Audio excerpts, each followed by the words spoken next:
Bonjour et bienvenue sur Projet Libre. Je m'appelle Walidou, je suis tombé dans la marmite du logiciel libre il y a plus de 20 ans. Que vous soyez libriste confirmé ou néophyte, venez découvrir avec moi les portraits des femmes et des hommes qui font du logiciel libre. Communauté, modèle économique, contribution, vous dit tout. Bonjour et bienvenue sur Projet Libre. Nous sommes le 5 juillet et aujourd'hui nous allons parler de métier de juriste spécialisé en logiciel libre.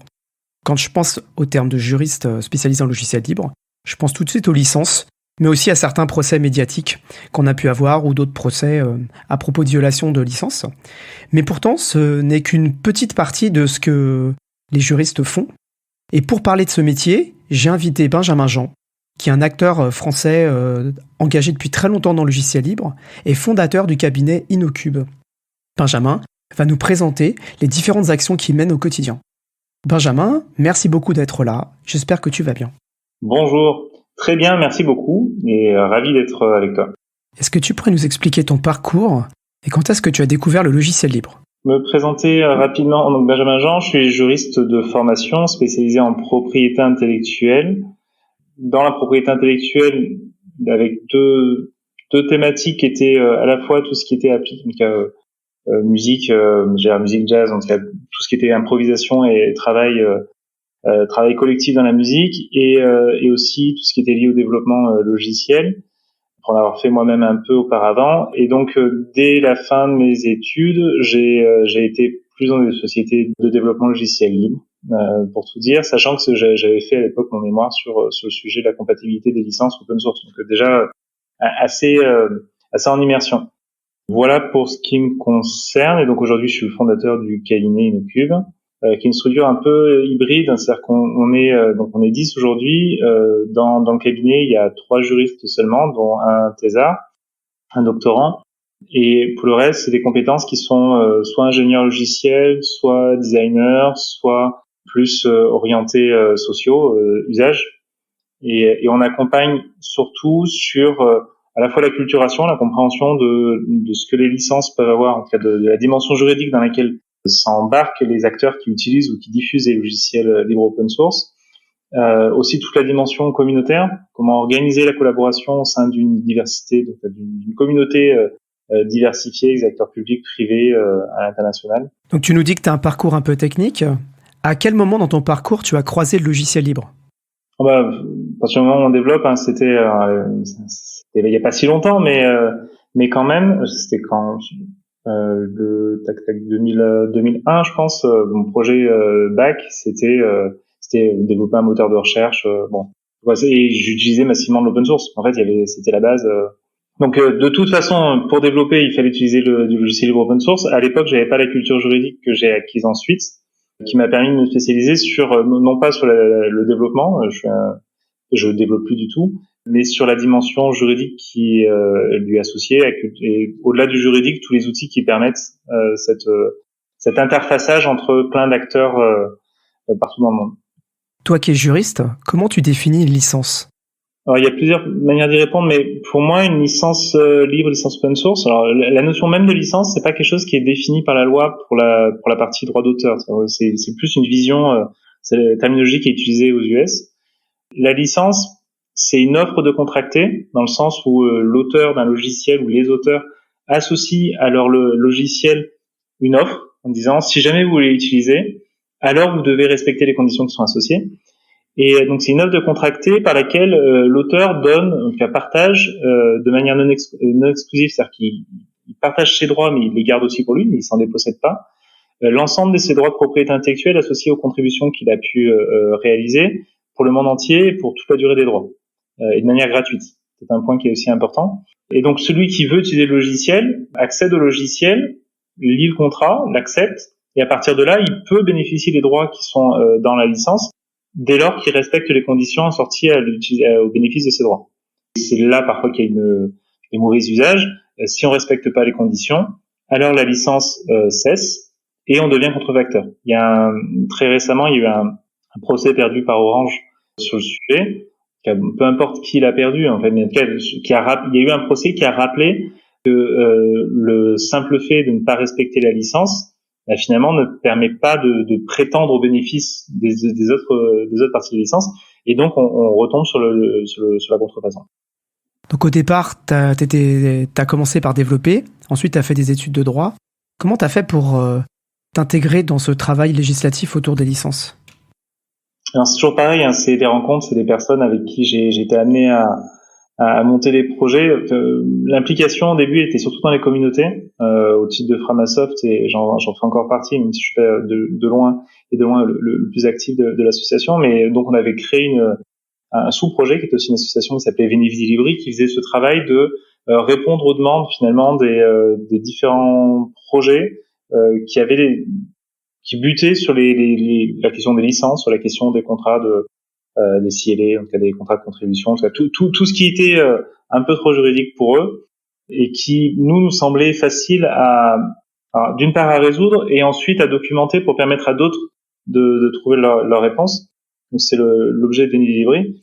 Et ce qui m'a intéressé et qui répond aussi une partie à ce que tu évoquais tout à l'heure quant au processus de création de licences, standardisation, c'est justement, il y avait très peu d'acteurs qui travaillaient sur ces sujets. Quand j'ai commencé à m'intéresser à analyser les licences libres open source, ce qui était compliqué, c'est qu'en fait, il y avait très peu de littérature et donc globalement, c'était lire 2-3 licences par soir, en tirer une analyse et d'analyse en analyse, essayer d'en sortir une matrice et une grille de lecture.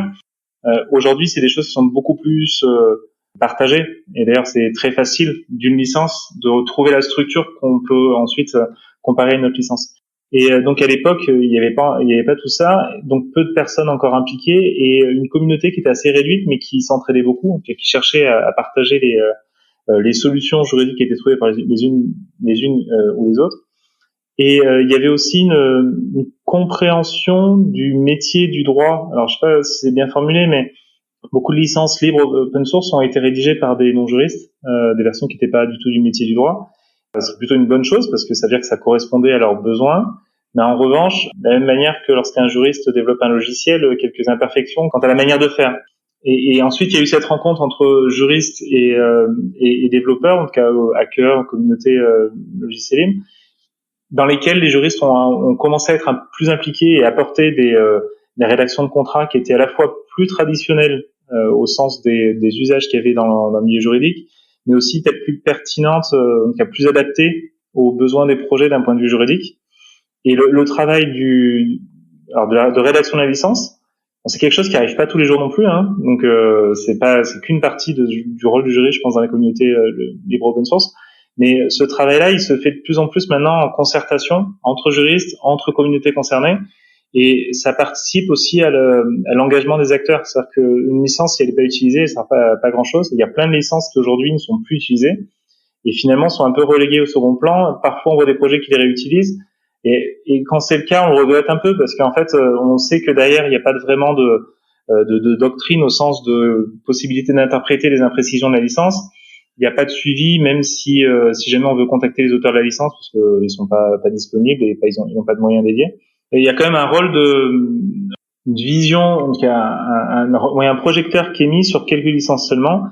C'est aussi ce que fait de plus en plus l'open source initiative, c'est d'essayer de lutter contre la prolifération de licences et d'aider les développeurs et les communautés à choisir les licences qui répondent le mieux à leur projet. Est-ce que c'est ce que vous appelez la standardisation ? J'ai découvert qu'en fait, au début du logiciel libre, il y avait quelques licences, mais rien de bien normalisé et qu'il y a eu un moment, un besoin de standardiser les licences pour pouvoir passer à l'échelle et avoir des choses qui étaient plus compréhensibles. Ça s'est fait, mais pas par les juristes. Mais ce qui est intéressant, parce que sans le droit, c'est que c'est beaucoup de bon sens. Et à l'époque, au tout début des licences libres open source, c'était que des licences projet par projet.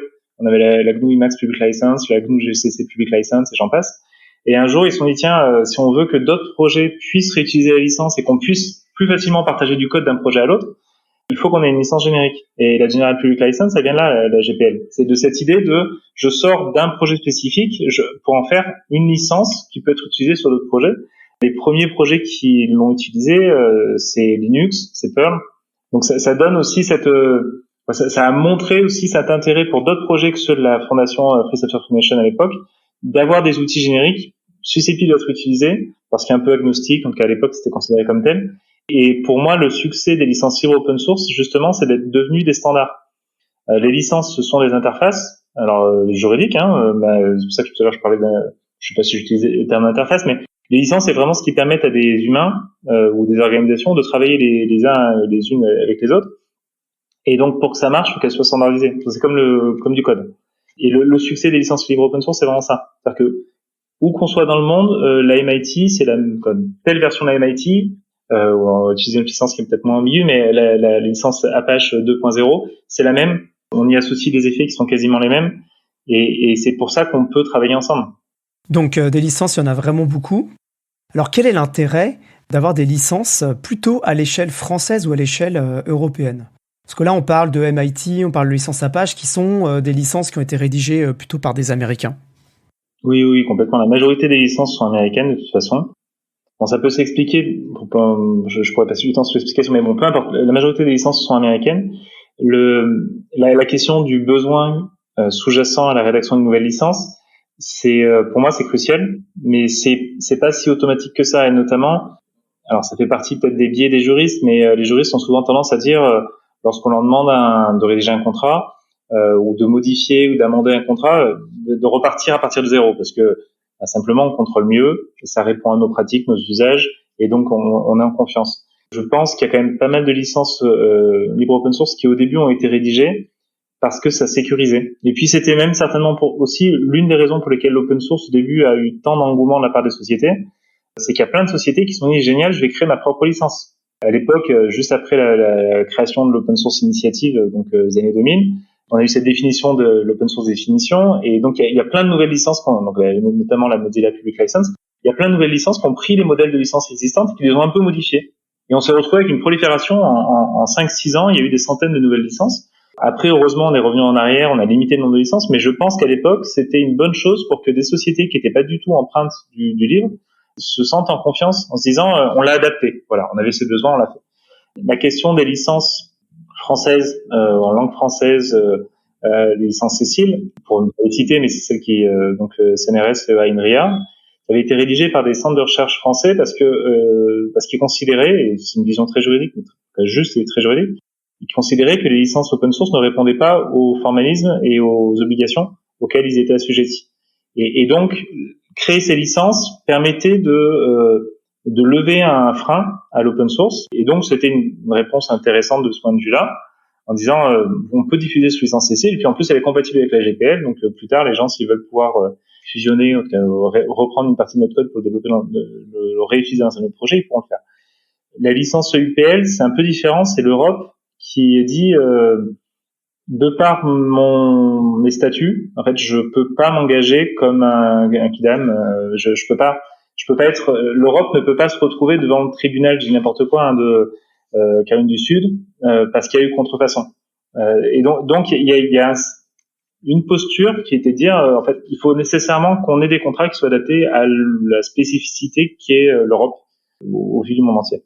Et donc, nouvelle licence qui est pas une licence inintéressante, mais qui là aujourd'hui est utilisée essentiellement par l'Europe pour ses propres programmes et qui n'a pas vocation à être utilisée par d'autres projets. En fait, telle qu'elle a été rédigée, c'est une licence qui permet surtout à d'autres projets de reprendre du code qui a été développé sous la licence EUPL, mais c'est pas une licence qui vise à centraliser sur ses propres des développements de tiers sur ses propres projets. Les licences Cécile en France, c'est un peu différent. Je pense que à l'époque, donc il y avait ce besoin. Aujourd'hui, il y a plus besoin. Et donc les gens utilisent des licences libre open source classiques, n'ont plus besoin d'utiliser les licences Cécile pour être rassurés. Au contraire, moi j'ai plutôt tendance, lorsqu'on en discute avec les centres de recherche, à les déconseiller d'utiliser les licences Cécile parce qu'en fait, ils se retrouvent, ça reprend ce que j'évoquais tout à l'heure, sans support interne ou voire parfois avec des désaccords sur la manière d'interpréter les licences.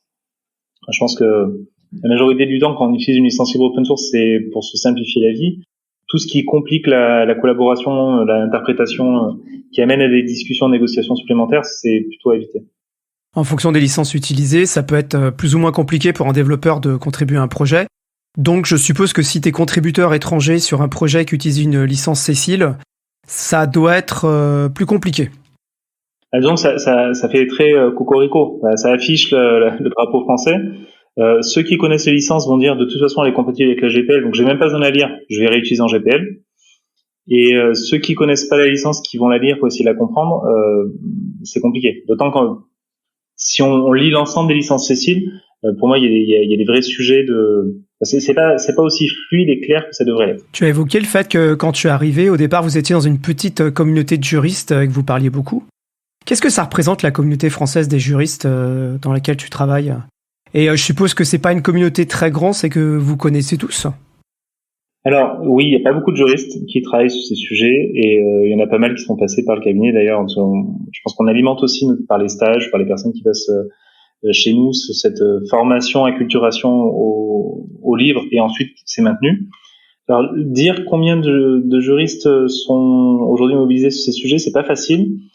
Je pense qu'en France, donc globalement, c'est surtout les juristes des entreprises qui font soit qui développent des logiciels open source, des livres open source, qui ont cette sensibilité, soit de plus en plus des grands utilisateurs de logiciels libres open source qui sont obligés de monter en compétence sur la partie open source compliance, donc mise en conformité de leur logiciel au regard des licences des composants open source qu'ils utilisent. Ça vient doucement. Moi, c'est peut-être une manière de le compter. Tous les ans, on donne de la formation et tous les ans, je pense qu'on forme une vingtaine de personnes. Donc voilà, depuis 10 ans. Et on n'est pas les seuls à donner une formation sur ces aspects-là, mais presque. Je pense que c'est assez représentatif quand même des personnes concernées. Et au-delà des juristes au sein des entreprises, il y a les avocats. Il y a pas de cabinet d'avocats direct qui fait que ça, qui ne soit concentré que sur l'open source. En revanche, il y a quand même pas mal de cabinets plutôt orientés numériques qui commencent à montrer une compétence sur ces sujets parce qu'ils ont suffisamment de clients pour maintenir leur niveau d'expertise. Et à l'échelle européenne, ce que j'allais dire, c'est qu'il y a un réseau animé par la Free Software Europe de juristes. Alors c'est très ouvert. Puis d'ailleurs, il y a plein de juristes américains. Aujourd'hui, on est plus de 500, je crois, à l'époque. Donc c'était en dizaines il y a plus de 10 ans. Maintenant, c'est en plusieurs centaines. Je pense qu'on est bien plus que 500 d'ailleurs maintenant. Et là, c'est des échanges entre juristes pour pouvoir mettre sur la table un peu les sujets du moment. Parfois identifier les ressources clés aussi pour anticiper les conflits lorsqu'il y en a, parce que ça arrive. Mais donc c'est notre manière aussi de voir que la communauté c'est quand même énormément diversifiée. Et des projets comme SPDX qui sont technico-juridiques. Donc SPDX il y a deux faces, mais l'une des faces c'est de pouvoir avoir un identifiant unique par licence. Et la seconde, c'est de pouvoir avoir un fichier qui est un format qui concentre toutes les informations des métadonnées d'un package, donc d'un projet global. C'est-à-dire qu'il y a plein de juristes aussi, de plein d'organisations. Donc on voit quand même que la compétence est de plus en plus partagée. Comment vous vous parlez dans la communauté ? Est-ce que vous avez des meet-up comme dans le logiciel libre ? On peut se retrouver par exemple au FOSDEM et faire nos réunions d'équipe. Comment est-ce que vous collaborez ensemble entre juristes de différents pays ?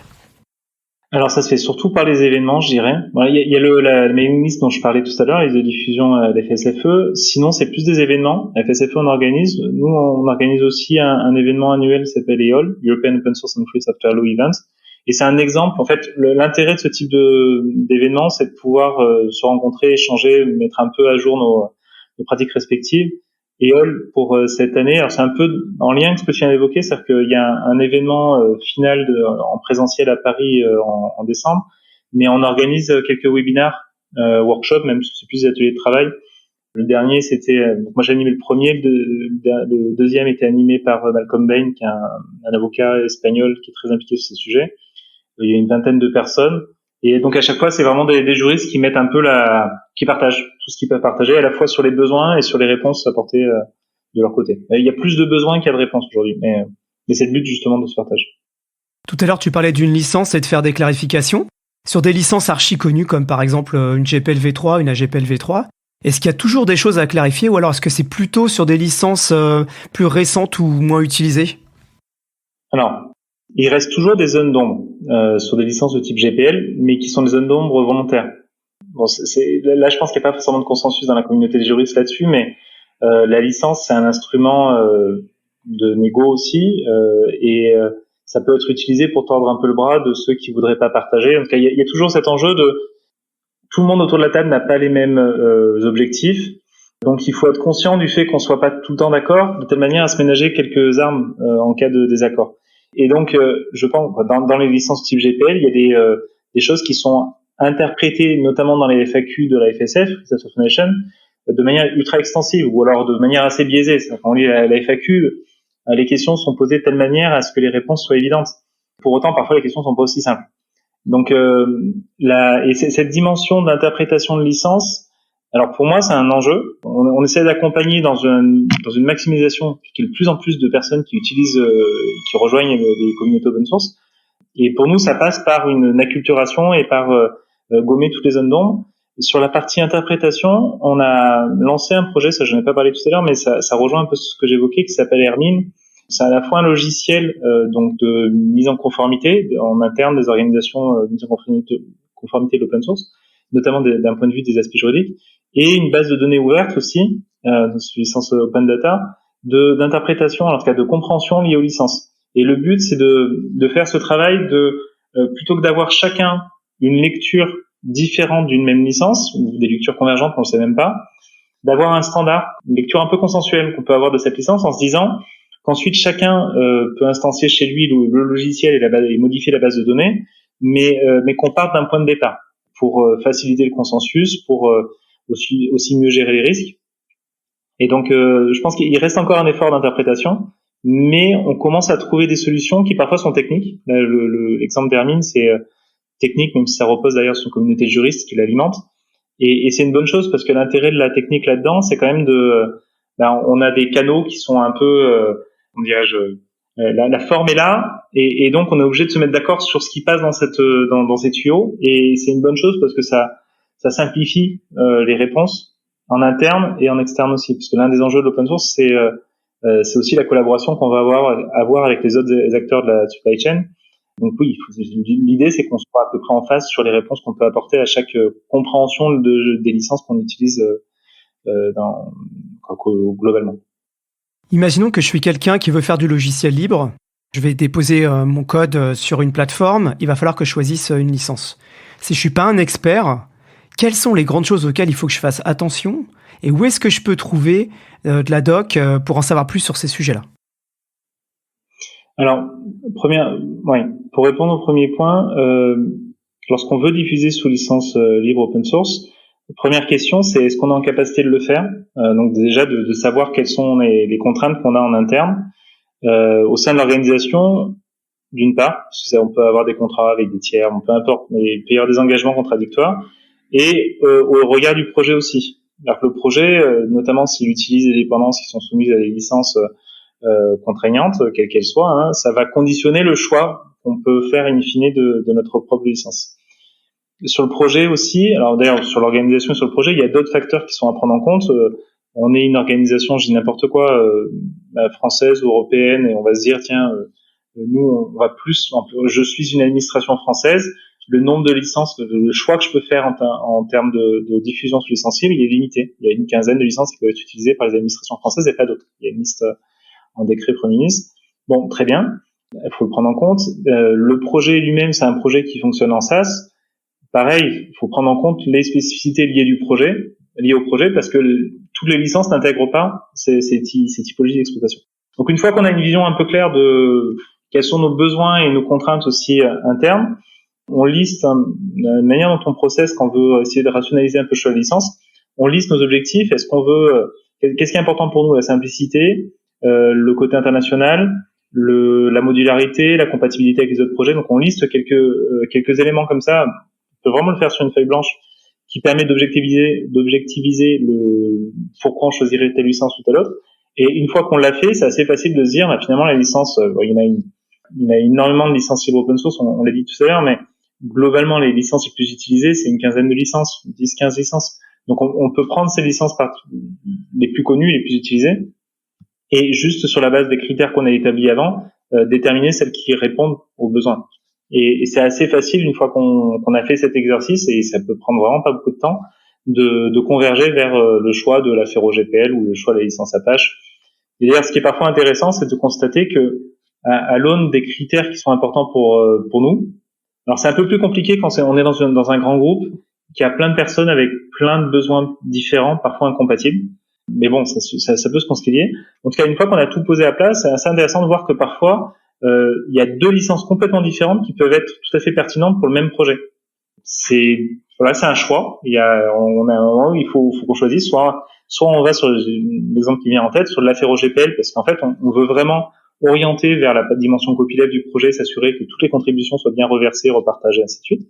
Soit on choisit la licence Apache parce qu'on se dit finalement ça va maximiser les utilisations et globalement on sait que les acteurs qui nous intéressent vont effectivement reverser, ou alors on met en place d'autres dispositifs qui sont pas forcément juridiques pour qu'ils soient incités à rediffuser les contributions qu'ils apportent au projet.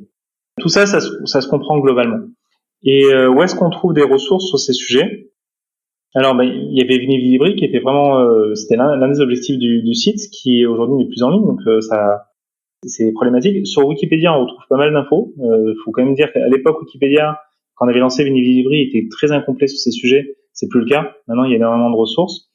Ensuite, des méthodologies un peu éprouvées. Moi, je sais qu'on avait partagé des choses, mais c'est plus sous forme d'articles ou je trouve que c'est peut-être pas assez simple aujourd'hui de s'emparer de ces différentes étapes qui mènent au choix de la licence. Et ça me fait penser, mais voilà, ça vient juste comme ça, que ça mériterait peut-être d'avoir une sorte de matérialisation, une mise en forme juste sur une page de tout ce que je viens de dire, pour clarifier. Là, je dois choisir ma licence, voilà les différentes étapes et ce vers quoi ça peut me mener. On le fait sur d'autres projets, en train de travailler sur une sorte de ce qu'on appelle un common model canvas, sorte de business model canvas, mais adapté à la mise en place d'une logique de commun au sein d'une communauté. Donc produire des ressources ouvertes qui soient gérées et maintenues par ses utilisateurs. Et ça, c'est des choses où finalement il y a un peu de jus de cerveau au début, mais une fois qu'on l'a mis on peut le mettre sur du A4 ou du A3, et c'est assez encapacitant. Les personnes peuvent assez facilement ensuite s'en saisir. Donc ça, à ma connaissance, pas, mais ça serait utile. Quand je fais des interviews de projets libres, à chaque fois, je demande quelle licence ils ont choisi et pourquoi. Et les réponses sont assez intéressantes. Si je prends par mon exemple, dans les logiciels que j'utilise, on va trouver souvent deux licences qui sont assez opposées. Il y en a beaucoup qui vont choisir des licences AGPL, parce qu'ils veulent être sûrs que toutes les contributions sont bien versées, mais à l'opposé, il y a pas mal de projets qui utilisent une licence MIT. J'ai toujours eu un peu un problème avec ça parce que pour moi, la licence MIT, c'est en gros, on te fournit le code source et puis après, tu fais ce que tu veux avec, tu peux l'inclure dans un logiciel propriétaire. Qu'est-ce qui fait qu'on a envie de choisir une licence MIT ? Sur l'exemple MIT ou Apache, mais MIT, je pense que justement, là, c'est vraiment les projets qui sont dans une recherche de la simplicité à outrance. Alors, en fait, tout ce qui serait un peu trop juridique, trop compliqué, on préfère le mettre de côté et finalement, c'est des projets qui considèrent que les contributions, s'il y en a pas, c'est pas très grave, et si elles doivent venir, elles viendront. Il faut qu'il y ait aucun frein à l'utilisation. Si c'est la MIT, c'est parce qu'on veut de la simplicité à outrance, on veut que la lecture se fasse, c'est 5 lignes. Hein. La licence Apache, c'est quand on est dans une logique on veut favoriser l'usage, mais on veut quand même sécuriser juridiquement. Et pour moi, elle est assez connue pour que, justement, c'est un standard. Les gens ne vont pas lire la licence Apache à chaque fois qu'ils la voient. Ils comprennent que c'est la licence Apache et ça leur suffit. Et l'avantage MIT ou Apache, mais encore plus Apache, c'est d'un point de vue communauté plus industriel, ça va être un gros plus à la contribution parce qu'en fait, ça les rassure. MIT, c'est peut-être plus des communautés, d'ailleurs, dans la recherche, c'est très utilisé. Et là, c'est plus une affinité. Il n'y a pas de vrai, c'est pas rationnel. C'est juste que les chercheurs ont l'habitude et donc sont à l'aise avec des projets qui sont licence MIT. Quand ils voient d'autres projets, ça peut les rebuter, ou en tout cas, simplement, s'ils doivent le comparer à un autre projet qui ressemble, mais qui est sous une licence MIT, ils vont favoriser le projet MIT. Donc, il y a ce côté un peu communication par l'utilisation de la licence open source qui peut être important. Ça, c'est ma première réponse. Et la question de la manière dont on peut engager, au-delà de la dimension du choix de la licence, mais je pense que c'est toute la question des outils et qu'on met à disposition de la communauté, de la manière dont on anime, mais dans le sens vraiment, on fournit tous les process, les règles, le cadre, pour que les acteurs se sentent en confiance, puissent partager facilement contribuer, partager leur contribution sur le projet sans se sentir complètement stupide parce qu'effectivement c'est leur début. C'est plus ces dispositifs-là qui vont être utiles. Et ça c'est pour des projets qui sont assez communautaires et ouverts et plus avec des individus. Et pour des projets qui vont concerner des organisations, là on va penser plus des partenariats ou des logiques alors je pense encore à autre chose, mais des logiques de distribution aussi. En disant, finalement, vous avez un intérêt à participer à ce projet-là parce que vous allez vous-même avoir votre business. Et donc, il y a d'autres contrats à côté qui viennent sécuriser l'ensemble. Un point qui est important, on parle des licences, mais dans un projet, il y a d'autres aspects qui viennent de sécuriser. Je pense notamment aux DCO. Les DCO, c'est ces petits documents qui sont alors moi, je sais plus quel terme j'utilisais en français, mais je disais attestation de paternité, ou en tout cas globalement c'est juste une déclaration de l'auteur qui dit que ce qu'il met sous le projet, il est conscient que c'est diffusé selon la licence du projet, donc déjà il valide que sa contribution sera bien diffusée sous licencié, et qui reconnaît, qui atteste et reconnaît qu'il a bien les droits sur ce qu'il contribue, et que s'il les a pas, il a les autorisations des personnes concernées. Et ça c'est des choses qu'on voit quasiment systématiquement aussi aujourd'hui, qui sont dans une logique complètement horizontale, dans le sens où on cherche pas à centraliser les droits, chacun reste titulaire de ses propres droits, mais qui permettent de gommer d'autres risques, de réduire d'autres risques qu'on a dans l'open source, qui est qu'on utilise des contributions qui sont amenées par des personnes qu'on connaît pas, et que si la personne amène n'importe quoi, on est responsable. Il y a des procès qui ont été perdus là-dessus. Alors, un procès, il faut que derrière il y ait une société, sinon ça sert à rien de l'attaquer, mais donc là c'était une société qui avait un projet communautaire et qui automatiquement mettait sur son site la version sans aucune validation de l'ensemble des contributions qui étaient apportées au projet.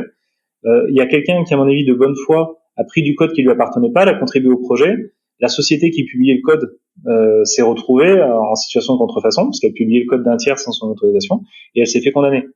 Là, l'enjeu, c'est comment est-ce qu'on peut réduire ce type de risque dans un projet communautaire, parce qu'on a intérêt à ce que les gens contribuent, mais il faut pas non plus que ça nous génère un risque trop important pour l'organisation. Est-ce qu'il y a des licences où on sait qu'il y a plus de procès ou de procédures que d'autres ?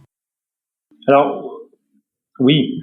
En fait, les licences copyleft, donc avec obligation de partage à l'identique, telles que la GPL, c'est la plus connue, hein, mais la Fero GPL aussi, la MPL, l'Active Public License, le UPL, il y en a plein. Les licences copyleft, elles ont des obligations qui sont assez contraignantes parce qu'elles imposent ce partage des évolutions du projet, avec parfois des zones grises. On ne sait pas exactement quel est le périmètre de ce qui doit être repartagé. Donc c'est là où parfois il y a justement ambiguïté, donc conflit. Mais ces licences, par ces obligations particulières, elles vont amener à plus de procès parce qu'en fait, lorsque ces obligations ne sont pas respectées, ceux qui ont partagé le code, les auteurs et titulaires de droit, ont tendance à agir assez violemment en disant écoutez, là, nous, c'est la principale condition qu'on associe à la réutilisation de notre code. Si vous le faites pas, vous êtes contrefacteur et on vous avertit une fois, la deuxième fois, on tapera très fort. Donc, je pense que c'est plutôt ces licences-là. Maintenant, pour relativiser ce que je viens de dire, il y a quand même beaucoup de procès qui concernent uniquement un non-respect du formalisme. C'est-à-dire que c'est des personnes qui se sont dit je partage pas le code source du projet que je réutilise parce que de toute façon il est disponible sur GitHub à tel endroit. Donc il fournit juste le lien. Oui, mais la licence vous demande de fournir le code source, pas le lien. Les sociétés maintiennent leur positionnement et le juge lit la licence et considère qu'effectivement elles auraient dû faire plus que ça et condamne la société pour non-respect de la licence.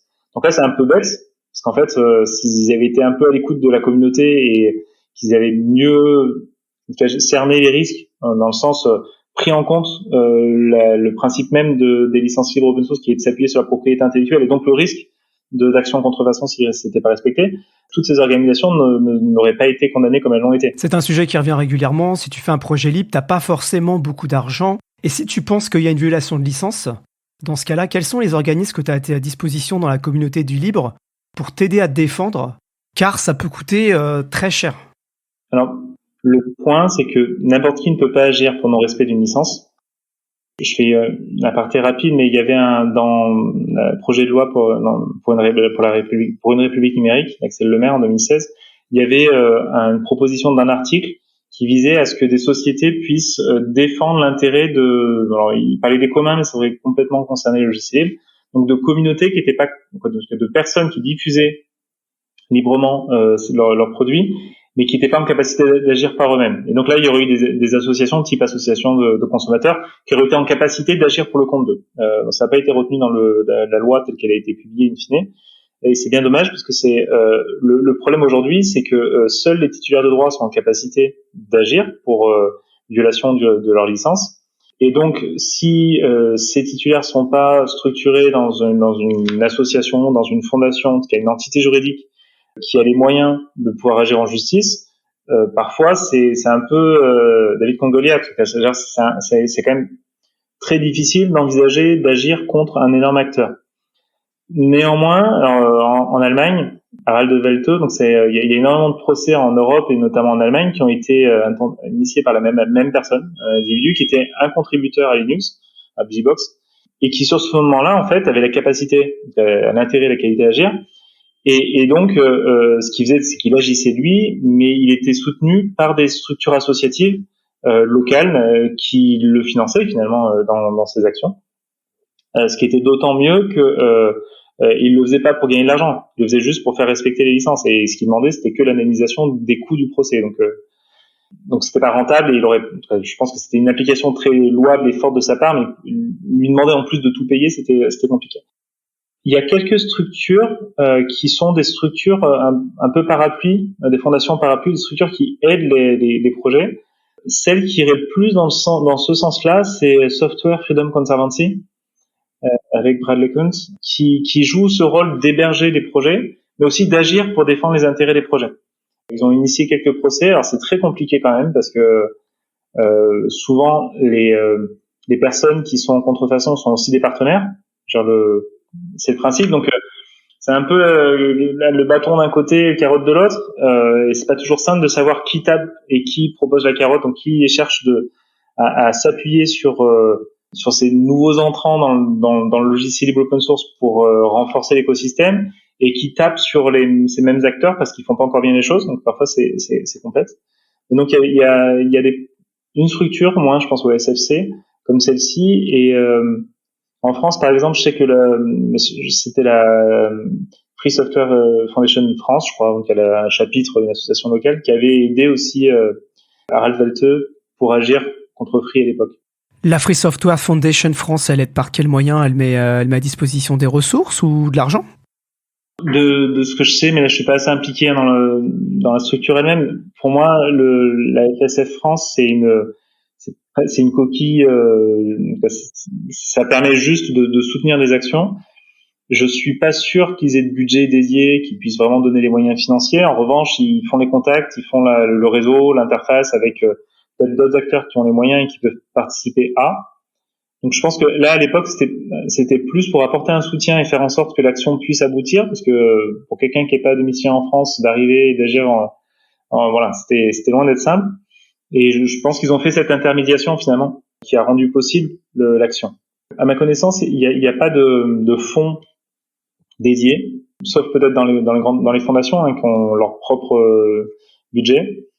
Et juste pour finir là-dessus, j'ai oublié son nom, mais il y avait aussi dans la communauté Linux une personne qui avait été un peu le troll sur le sujet, un contributeur historique qui agissait, mais à dessein personnel, c'est-à-dire qu'il agissait contre plein de boîtes juste pour pouvoir gagner de l'argent sur la base du non-respect des licences.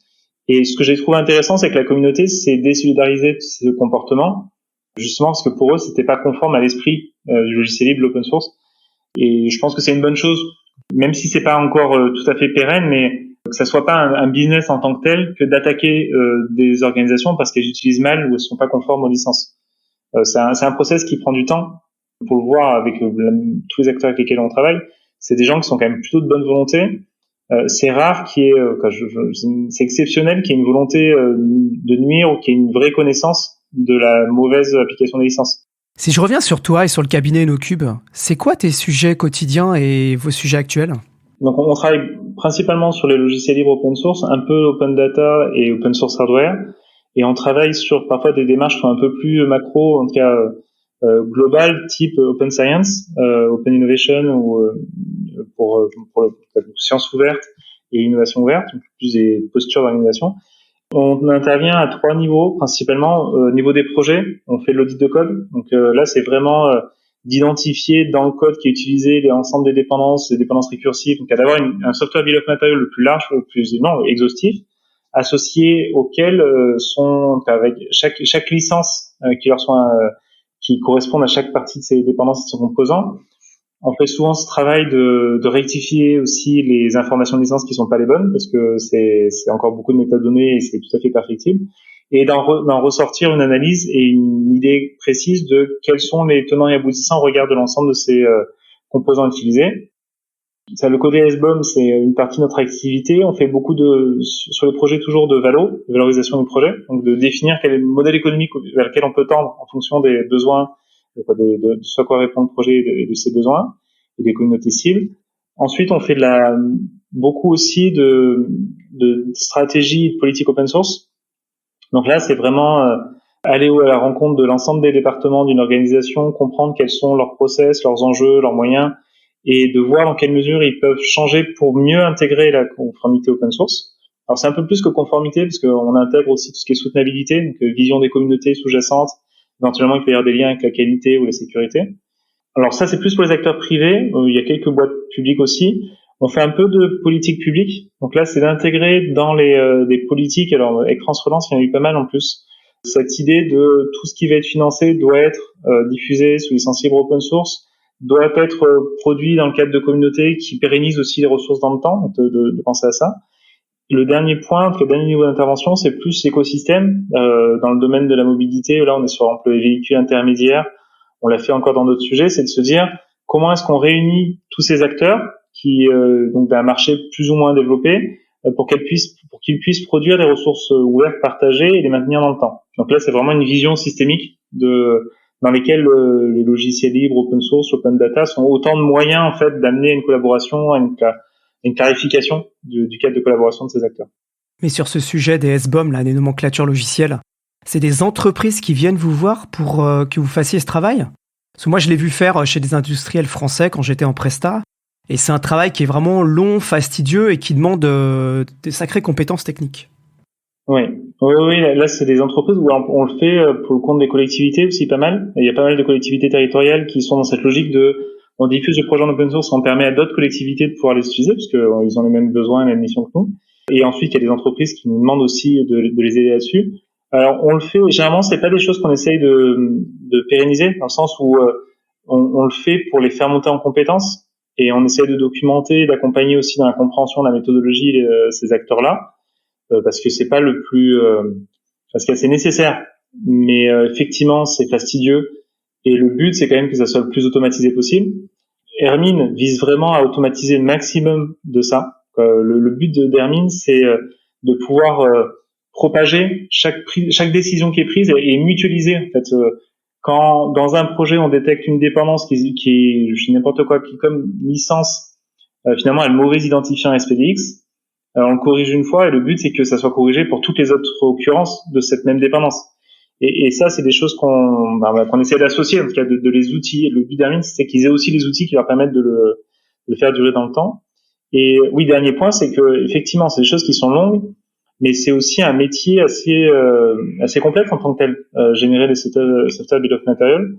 Il y a un vrai regain d'intérêt, une prise de conscience de ça, notamment parce qu'aux US, maintenant, c'est quelque chose d'obligatoire, dès lors qu'on travaille avec l'État. Il faut fournir des SBOM exhaustifs. Donc, il y a quand même de plus en plus d'acteurs qui se positionnent dessus, et c'est une bonne chose, parce qu'en fait, ce dont on se rend compte, c'est qu'avant, ce qui était livré aux clients ne correspondait pas à ce qui fonctionnait réellement sur les serveurs in fine. Donc, il y avait une méconnaissance, à cause du numérique, de la complexité peut-être du développement, assez énorme de ce qui était vraiment acheté et de ce que ça a emporté en termes d'incidence et de licence. Au niveau de l'État français, qui travaille sur ces sujets? En France, la DINUM a en interne qui est assez structurée, avec un pôle logiciel libre et commun numérique. Ils sont plusieurs maintenant, et c'est aussi le rôle de la DINUM que d'avoir une vision infrastructure de l'ensemble des administrations, d'aider les autres ministères à intégrer. On avait travaillé avec eux sur la politique de contribution logicielle libre de l'État français il y a quelques années, et qui visait aussi à être instanciable par n'importe quel ministère.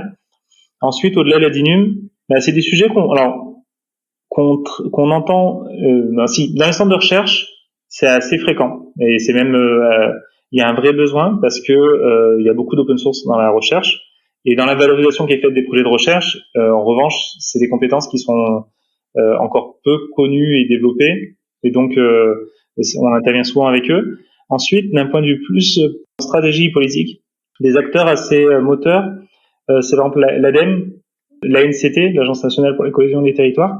Là, récemment, on a fait une mission pour le ministère de l'Éducation nationale. Pareil, en fait, qui de plus en plus utilise l'open source dans le cadre des services qu'ils fournissent au territoire, et incite aussi à la production de logiciels libres open source.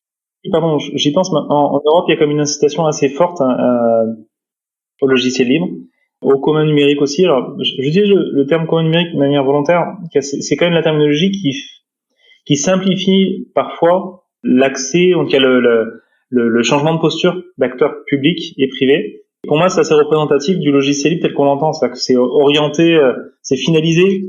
C'est-à-dire qu'on pense aux utilisateurs, on pense aux communautés. Et l'idée des communs, c'est justement que ces communautés se saisissent finalement de ce dont elles ont besoin. Et donc ça tend vers les logiciels libres alors qu'on parle de communs numériques. L'Europe le fait de plus en plus. C'est une prise de conscience qui est importante parce que ça renforce et ça soutient les politiques ensuite des États et dans les États des agences. Et au-delà de ça, à l'échelle européenne, il y a aussi des mutualisations qui sont intéressantes. On avait mené une mission il y a quelques années, il y a un an, pour l'Europe, qui s'appelait FOSEPS, qui visait à identifier les logiciels open source critiques utilisés par les administrations au sens ultra large, donc les villes françaises en font partie, donc tous les acteurs publics, de se dire finalement qu'est-ce qui est stratégique, critique, et c'était à la fois lorsqu'il y avait un usage entre guillemets très important, quand on se rend compte qu'il y a une bibliothèque ou un logiciel qui est utilisé par toutes les collectivités, j'exagère, mais oui, donc c'est critique, il faut pas que ça ne fonctionne plus, il faut faire attention à ce qu'il y a de vulnérabilité, ainsi de suite. Et l'autre situation, c'était critique parce que dans des situations qui sont effectivement critiques, je dis n'importe quoi, c'est pour favoriser le rôle du SAMU dans la calcul des itinéraires. Faut pas que du jour au lendemain ça fonctionne plus. Je suis peut-être pas le meilleur exemple, mais il y avait cette autre dimension aussi. Et ça, c'est intéressant de voir que l'Europe se saisit de cette vision un peu haute et stratégique de l'open source et dans l'idée d'apporter des réponses qui, pour certaines, sont des financements, mais pas que. C'est bien qu'on parle de l'Union européenne, parce que moi, de mon passé libriste, j'ai peut-être un biais, mais j'avais l'impression qu'en France ou en Allemagne, on était plutôt bien lotis et parce que c'est possible de vivre du logiciel libre. Est-ce que pour toi, il y a des pays qui sont plus en avance en termes de structuration open source, ou est-ce que finalement, ils en font tous à leur échelle, de manière différente ? Je pense que France-Allemagne, on est plutôt bon, effectivement. Les Allemands, très industriels dans l'utilisation de l'open source, donc ils ont des réponses très industrielles aussi de qualité. Pays-Bas, pareil d'ailleurs, un peu travaille beaucoup ensemble. L'Italie, c'est beaucoup plus politique, parce qu'il y a une obligation que tout ce qui est acheté soit par l'argent public soit open source. L'Espagne, je pense notamment à Barcelone, il y a des logiques plus de communs, donc c'est assez intéressant, c'est de faire en sorte qu'il y ait des communautés de fournisseurs, donc acteurs économiques, et des communautés de collectivités qui se fédèrent pour pouvoir maintenir dans le temps. UK, en tout cas tout ce qui était Royaume-Uni, c'était plus une des logiques d'interopérabilité, mais qui allait aussi vers un usage, une maximisation de l'open source. Ensuite, Grèce. En fait, non, globalement, de partout, on voit des choses intéressantes, mais je pense que c'est à chaque fois relativement différent. C'est intéressant de voir aussi la différence qu'il y a entre toutes ces actions-là. Finalement, c'est intéressant quand tu discutes avec des gens et que tu arrives au même point, mais par des portes d'entrée différentes, ça doit être vraiment intéressant. Dernière question. Est-ce qu'il y a des grosses questions européennes que vous suivez de près ou sur lesquelles vous intervenez ? Il y a la question des réglementations européennes qui pourraient avoir une incidence sur les communautés open source. On l'avait vu notamment pour toute la dimension la sécurité, en disant si on impose donc CRA, Cyber Resilience Act, si on impose des contraintes trop fortes aux communautés open source au titre du nécessaire audit de vulnérabilité, en tout cas d'une sécurité, cybersécurité du secteur finaux, à la fois on comprend le besoin, mais en même temps c'est pas adapté aux communautés, et donc on va mettre à la charge des communautés des choses qu'elles ne peuvent pas générer. Et donc ça, c'était un vrai risque, dans le sens où une communauté, c'est pas une entreprise, elle fonctionne pas de la même manière, et au plus on lui impose des choses pas intéressantes à faire, au plus on désengage les acteurs. Je pense qu'il y a vraiment des sujets de ce type-là, avec, à ma connaissance, donc il y a eu quand même pas mal de fondations en Europe, ou même d'acteurs, qui ont cherché à se mobiliser pour expliquer comment faire sortir les communautés open source de ces contraintes, de ce cadre. Un peu comme l'export control aux US, que pour moi c'est la bonne manière de faire, c'est de dire dès lors que le projet est public, qui est diffusé selon une licence libre, on considère qu'on lui impose pas la même chose que si c'est un projet qui est pas public ou d'une organisation, donc permet de faire des distinguos. Donc ça c'est un point. Ensuite, ce que je trouve intéressant, mais c'est plutôt bénéfique pour le coup, c'est la manière dont l'Europe opère ses financements aujourd'hui. Je pense notamment à NGI. Donc là, c'est de passer les... Pardon, NGI, c'est quoi ? C'est New Generation Internet, je crois, si je dis pas de bêtises, et c'est des microfinancements. Ils sont à 20-30 millions. En fait, il y a non mais c'est au lieu de justement donner ces dizaines de millions d'euros à un projet avec des très gros acteurs et centres de recherche européens, et puis tous les 4-5 ans, ça recommence et on repart de zéro. Là, il y a c'est des non-profit, donc des structures type associatives qui sont délégataires de ces budgets et qui ensuite microfinancent, alors c'est à hauteur de 50 à 150K, mais plutôt du 50K, des projets très concrets. Je trouve ça super intéressant parce que c'est sur des phases, c'est sur 3-6 mois, 1 an grand max, c'est sur des besoins très ponctuels, bien délimités, et ensuite c'est pas à part. C'est-à-dire que celui qui se fait financer une première fois, il peut se faire financer une deuxième fois. Et ça, je trouve que c'est des logiques qui sont très compatibles avec les communautés logiciels libres open source. Et c'est très simple d'y répondre. Donc ça, je trouve que c'est vraiment une super évolution d'un point de vue financement européen. Parce qu'avant, ils étaient détachés du terrain. Et là, à l'inverse, moi, j'ai l'impression qu'ils sont beaucoup plus proches du terrain que la majorité des autres financements qu'on peut voir. De tes propos, je dirais que en termes de logiciels libres, l'avenir semble radieux, ou tout du moins, ça semble positif. Bon, j'ai tendance à être optimiste de manière générale. On a la chance actuellement, il y a la dynamique est vraiment très favorable. C'est pas quelque chose de pérenne dans le sens où ça repose sur quelques individus, ça repose sur quelques expérimentations. Donc c'est pas cranté, c'est pas gravé dans le marbre, mais c'est quand même tellement mieux que ce qu'il y avait dit il y a 10 ans. J'ai l'impression qu'on va dans le bon sens et qu'en plus avec cette convergence qu'il y a entre des actions de plein de ministères, des acteurs privés aussi qui comprennent ces logiques de mutualisation, et donc de développement logiciel libre et communautaire des projets, on avance dans le bon chemin. Et je pense qu'au plus ça va, au plus le numérique ira vers ça. Alors je pourrais mettre des réserves, mais je pense que maintenant tout le monde a conscience qu'il faut s'approprier, en tout cas comprendre ce qu'on utilise, et qu'il n'y a pas de meilleure façon que de participer à la gouvernance des projets qu'on utilise. Donc il y a une maturité croissante quand même, acteurs publics et acteurs privés. Et je pense que ça va vraiment dans le sens du développement du logiciel libre et d'une société plus libre et ouverte. De mon point de vue, j'avais aussi l'impression que le RGPD avait donné un coup de fouet à l'utilisation du logiciel libre, avec toutes les problématiques de confidentialité et propriété des données. En fait, surtout, pour moi, d'un point de vue, et une question quand on parlait de Framasoft déjà rapidement, mais d'un point de vue privacy, en tout cas respect de la vie privée, ce dont on est conscient, c'est que si on s'appuie sur des solutions gratuites qui sont fournies par des acteurs outre-Atlantique ou chinois, oui, effectivement, nos données, c'est ce qui permet de rentabiliser leurs services. À l'inverse, si on s'appuie sur des acteurs locaux, si on peut pas le faire soi-même, on a d'autres coûts, mais qu'on maîtrise et on sait pourquoi on les a. Et donc, ça permet, pareil, de mieux comprendre, je pense, qu'on achète, pourquoi, comment, de mieux appréhender le numérique. Il y a des sujets qu'on a à peine abordés qui mériteraient une émission complète. Je pense en particulier au modèle économique du logiciel libre, car c'est vraiment le genre de sujet qui m'intéresse beaucoup. Puisque c'est l'heure de conclure maintenant, je vais te laisser la parole, Benjamin. Est-ce qu'il y a des sujets ou un message que tu voudrais faire passer ? C'est la tribune libre, c'est à toi. J'ai déjà dit énormément de choses. Moi, tout ce que j'aurais envie d'ajouter, c'est que pour l'instant, enfin, pour moi, j'aime bien l'expression la voie est libre, la route est longue mais la voie est libre.